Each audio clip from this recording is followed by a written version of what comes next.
आप सभी माताओं बहनों को करवा चौथ व्रत की हार्दिक शुभकामनाएं।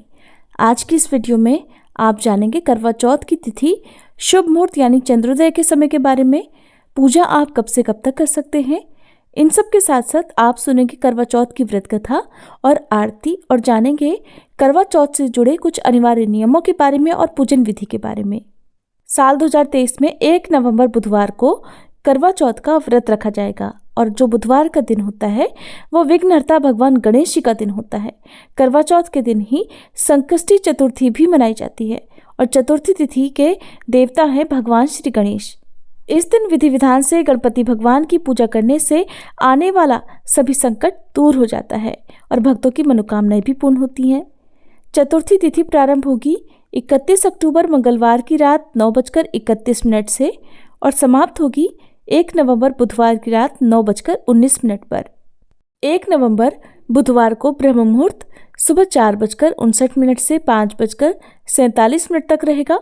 अमृतकाल शाम 7:34 से 9:13 तक रहेगा, जिस समय आप शाम की पूजा कर सकते हैं। रोहिणी नक्षत्र रहेगा सुबह 3:58 तक और उसके बाद में शिव योग सारा दिन रहेगा।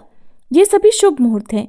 राहु काल को अशुभ मुहूर्तों में गिना जाता है, जिसका समय रहेगा इस दिन दोपहर 12 बजे से 1:30 बजे तक।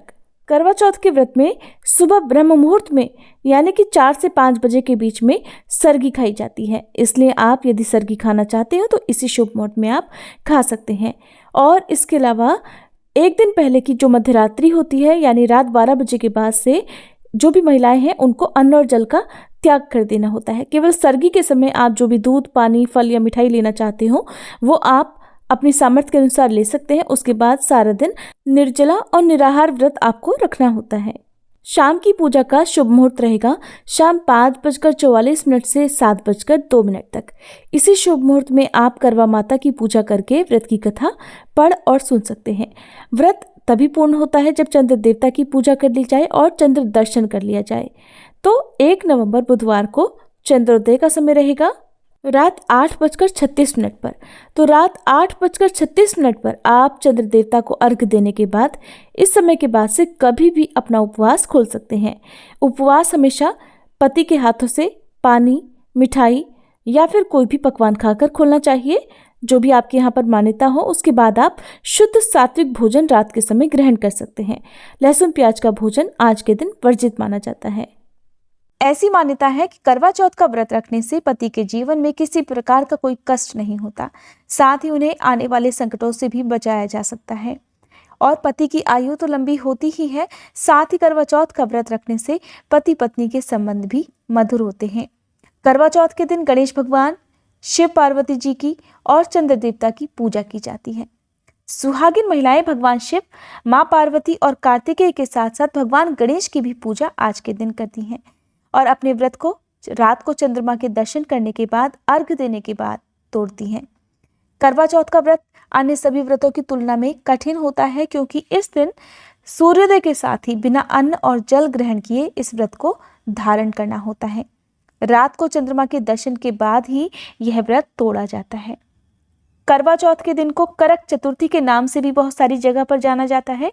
करवा या करक मिट्टी के कलशनुमा बर्तन को कहते हैं, जिससे चंद्र देवता को जल का अर्घ दिया जाता है। करवा चौथ की पूजा के लिए करवा बहुत जरूरी होता है और इसे किसी ब्राह्मण या फिर किसी योग्य सुहागिन महिला को दान में देना चाहिए। वैसे तो ऐसा कहा जाता है कि करवा चौथ का व्रत अगर आपने एक बार प्रारंभ कर दिया तो फिर आजीवन इस व्रत को करना चाहिए, लेकिन कहीं कहीं पर ऐसी भी मान्यता होती है कि करवा चौथ का व्रत कम से कम 12 वर्ष तक या फिर 16 वर्ष तक लगातार हर वर्ष करने के बाद उसका फिर उद्यापन कर देना चाहिए। ऐसा तभी किया जाना चाहिए जब कोई विशेष परिस्थिति होती है या फिर आप इस व्रत को करने में असमर्थ होते हैं। करवा चौथ का व्रत हर साल कार्तिक मास के कृष्ण पक्ष की चतुर्थी तिथि को यानी कि संकष्टी चतुर्थी के दिन मनाया जाता है। इस दिन सुहागिनें अपने पति के दीर्घायु की कामना के लिए इस व्रत को करती हैं। करवा चौथ का व्रत निर्जला और निराहार रहकर रखा जाता है। आज के दिन करवा माता की और भगवान गणेश जी की विधि विधान से पूजा करने के बाद व्रत की कथा पढ़ी और सुनी जाती है। कथा के साथ ही सबसे अंत में आरती की जाती है। करवा चौथ व्रत की पहली पौराणिक कथा के अनुसार एक बार एक साहूकार के 7 बेटे और एक वीरावती नाम की बेटी थी। 7 भाइयों की इकलौती बहन होने के कारण वीरावती सभी भाइयों की बहुत लाडली थी और उसके भाई भी उससे बहुत प्रेम करते थे। कुछ समय के बाद वीरावती का विवाह एक योग्य ब्राह्मण युवक से हो गया। विवाह के बाद वीरावती अपने मायके आई और फिर उसने अपनी भाभियों के साथ करवा चौथ का व्रत रखा। लेकिन शाम होते होते वह भूख और प्यास से व्याकुल हो गई। सभी भाई जब रात को भोजन करने बैठे तो उन्होंने अपनी बहन से भी खाने का आग्रह किया, लेकिन बहन ने बताया कि आज उसका करवा चौथ का निर्जल व्रत है और आज वह सिर्फ चंद्रमा को अर्घ देकर ही भोजन कर सकती है। लेकिन चंद्रमा अभी नहीं निकला है, इसलिए वह भूख प्यास से व्याकुल हो रही है। वीरावती की ये हालत उसके भाइयों से देखी नहीं गई। फिर एक भाई ने पीपल के पेड़ पर एक दीपक जलाकर चलने की ओट में रख दिया। दूर से देखने पर वह ऐसा लगा मानो चांद निकल आया हो। फिर एक भाई ने जल्दी से आकर वीरावती से कहा, चलो बहन, जल्दी से चलो, चांद निकल आया है। तुम चांद को अर्घ देने के बाद अब भोजन कर सकती हो। बहन खुशी के मारे सीढ़ियों पर चढ़कर चांद को देखने लगी। चंद्रमा को देखा तो अर्घ देकर भोजन करने बैठ गई। उसने जैसे ही भोजन का पहला टुकड़ा मुंह में डाला तो उसे जोर से छींक आ गई। दूसरा टुकड़ा मुंह में डाला तो उस टुकड़े में बाल निकल आया। इसके बाद जैसे ही उसने तीसरा टुकड़ा मुंह में डालने की कोशिश की, तभी उसकी ससुराल से बुलावा आ गया कि तुम्हारा पति बहुत गंभीर बीमार है।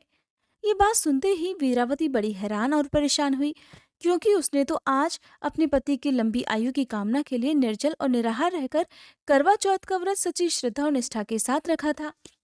तब उसकी भाभी ने उसे बताया कि उसने आज करवा चौथ का व्रत गलत तरीके से तोड़ा है, जिस कारण देवता उससे नाराज हो गए हैं। सारी बात जानकर वीरावती को बहुत दुख हुआ। सच्चाई जानकर करवा ने निश्चय किया कि वह अपने पति का अंतिम संस्कार नहीं होने देगी और अपने सतीत्व से उन्हें पुनर्जीवन दिलवाकर ही रहेगी। वीरावती अपनी ससुराल पहुंच गई। वहां जाकर देखा तो उसके पति की अर्थी सजी हुई थी। उसने अपने पति का अंतिम संस्कार नहीं करने दिया और वह पूरे 1 साल तक अपने पति के शव के पास ही बैठकर उसकी देखभाल करती रही। फिर एक बार देवराज इंद्र की पत्नी इंद्राणी करवा चौथ के दिन धरती पर आई और वीरावती उनके पास गई और अपने पति की रक्षा करने के लिए, अपने पति को पुनर्जीवन दिलवाने के लिए उनसे प्रार्थना करने लगी। तब देवी इंद्राणी ने वीरावती को पूरी श्रद्धा और विधि विधान से करवा चौथ का व्रत रखने के लिए कहा। इस बार वीरावती ने पूरी श्रद्धा से नियमों का पालन करते हुए करवा चौथ का व्रत रखा।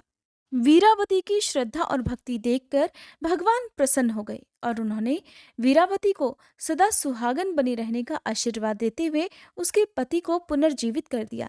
इसके बाद से वीरावती हर साल करवा चौथ का व्रत निराहार और निर्जल रहकर सभी नियमों का पालन करते हुए रखने लगी। इसके बाद से सभी सुहागिन महिलाओं ने अपने अपने पति की लंबी आयु की कामना के लिए करवा चौथ का व्रत रखना प्रारंभ कर दिया।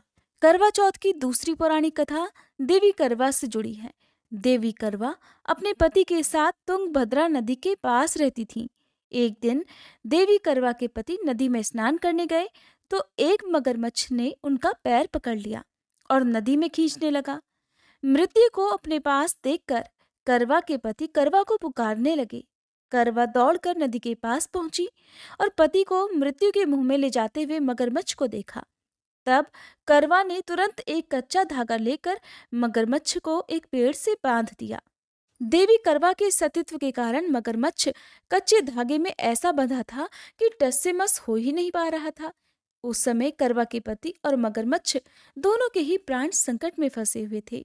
तब देवी करवा ने यमराज को पुकारा और अपने पति को जीवन दान देने और मगरमच्छ को मृत्युदंड देने के लिए कहा। तब यमराज ने कहा, देवी, मैं ऐसा नहीं कर सकता, क्योंकि अभी मगरमच्छ की आयु शेष है और तुम्हारे पति की आयु पूरी हो चुकी है। क्रोधित होकर करवा देवी ने यमराज से कहा, अगर आपने ऐसा नहीं किया तो मैं आपको श्राप दे दूंगी। सती के श्राप से भयभीत होकर यमराज ने तुरंत ही मगरमच्छ को यमलोक भेज दिया और करवा के पति को जीवन दान दे दिया।